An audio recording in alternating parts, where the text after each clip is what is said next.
قرآن نازل کیا گیا رمضان میں، رمضان میں روزے فرض کیے گئے،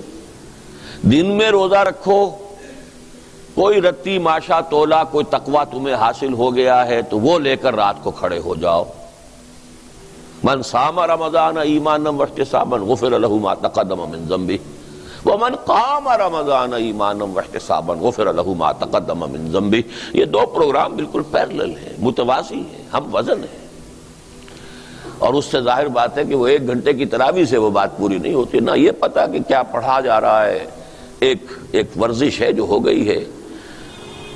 جو افطار میں بہت کچھ کھا پی لیا تھا وہ اٹھک بیٹھک سے اس کا بھی فائدہ ہو جاتا ہے، چستی آ جاتی ہے، اللہ خیر صلی اللہ، اور کیا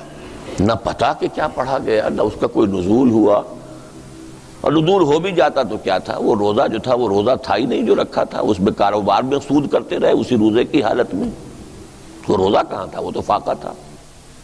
کم من صائم لیس لہ من صومہ الا الجوع، کتنے ہی روزے دار ایسے ہیں جنہیں اپنے روزے سے سوائے بھوک کے اور کچھ حاصل نہیں ہوتا، اور آج کل کے روزوں میں تو بھوک بھی نہیں تھی۔ حقیقی روزہ رکھا گیا تو کچھ نہ کچھ تقویٰ ملے گا۔